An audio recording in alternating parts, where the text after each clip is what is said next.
What is up, everyone?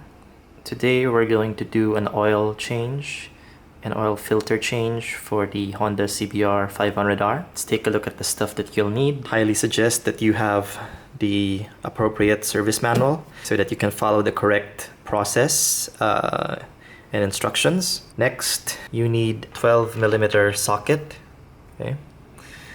This is to loosen the oil drain bolt at the bottom of the engine. Also suggest that you have a torque wrench.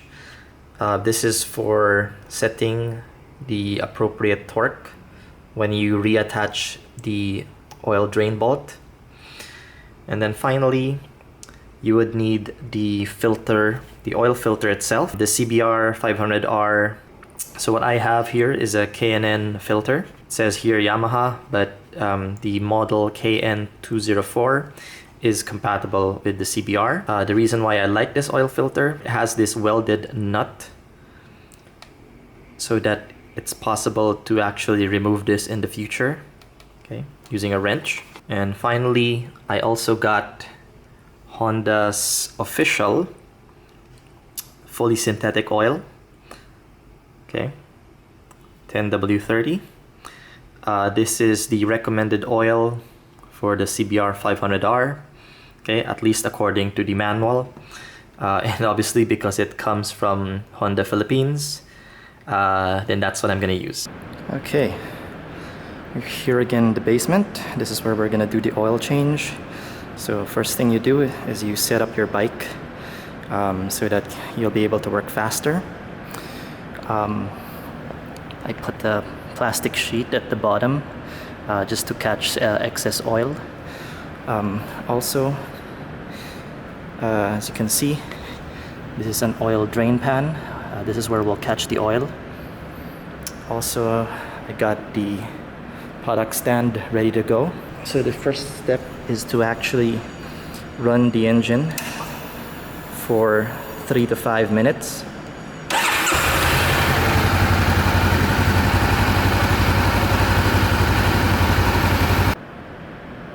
Okay, so I've run it for 4 minutes. Okay, again, it's 3 to 5 minutes.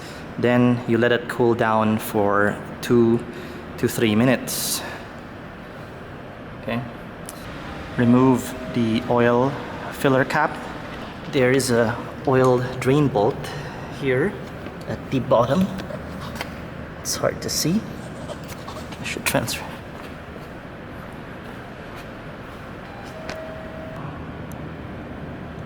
There, that's the oil drain bolt. Remove the oil drain bolt using a 12mm socket. You just need to loosen the initial torque of the drain bolt, and then you can continue to remove it by hand.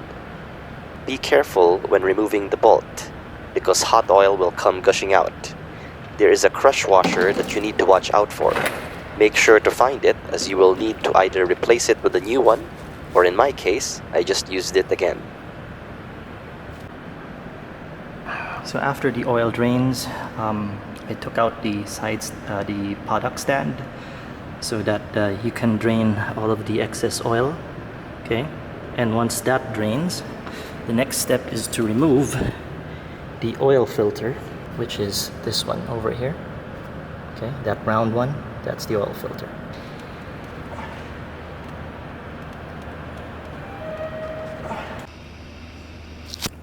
Okay.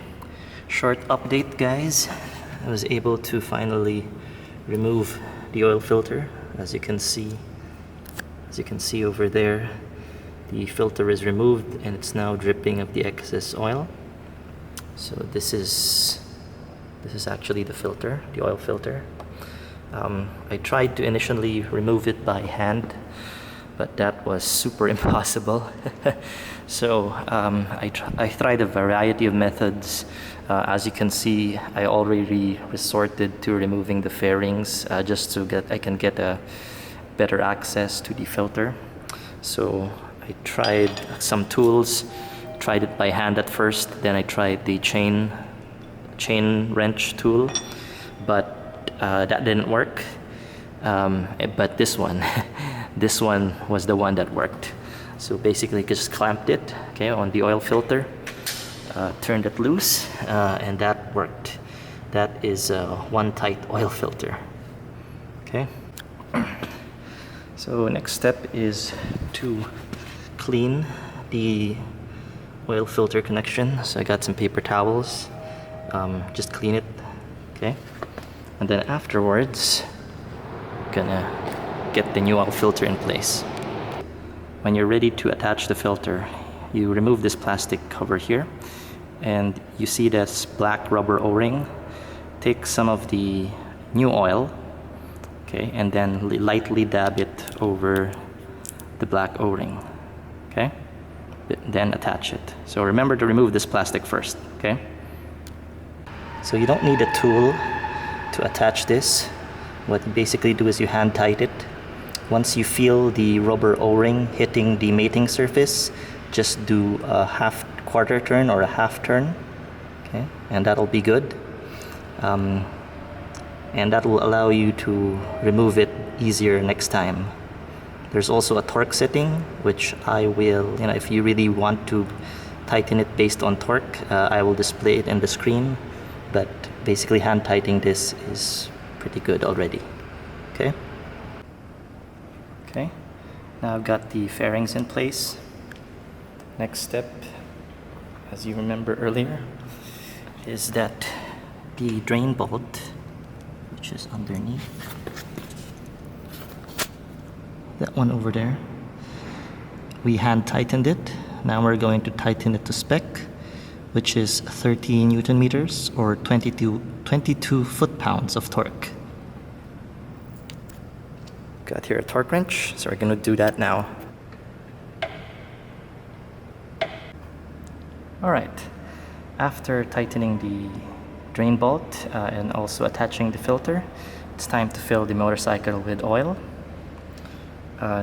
Remove the oil cap here, put it in a safe place, then try to find the funnel so that you can put the oil in. Got here a funnel, okay, and pour the oil in. So the CBR takes 2.7 liters of oil for an oil filter change.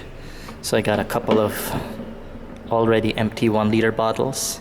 And here, what's nice about the Honda Philippines oil is that it has a sight level here where you can check at what level the bottle is. So as you can see, since the CBR takes 2.7 liters, you can empty these 2 liters, and then for this one, you can stop at the 300 millimeter level. So I stopped around there, okay? Not gonna show it to you, but if you put it at level, it's at around 300. And then the next step, okay, is doing an oil check. All right, the next step is checking the oil level. So in order to check the oil level, your motorcycle must be upright, okay? Can't be in the side stand only. So what I did was I found a book, okay? So you can prop your book up like that. So you can put your motorcycle at a level surface, okay? Then what you do is you start the engine. Okay.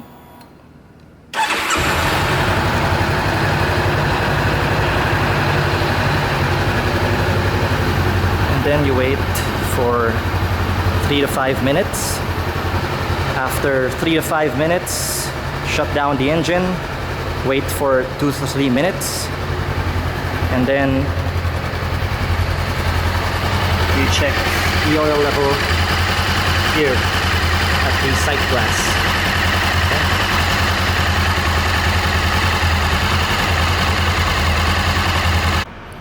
Okay, so I've run the engine for around 4 minutes. Now it's time to wait for the engine to cool. Wait around 2 to 3 minutes and then check the oil level. Based on my experience, the oil level was exactly in the middle of the sight glass using 2.7 liters of Honda's fully synthetic oil. I used up all 3 liters to get it up to the top level of the sight glass.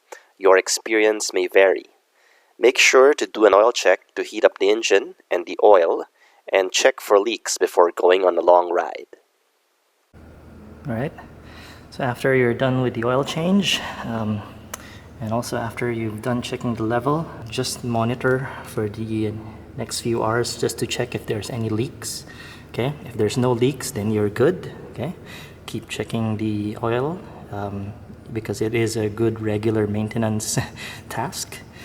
But yeah, guys, that's basically how to do an oil change with the CBR500R. Thank you.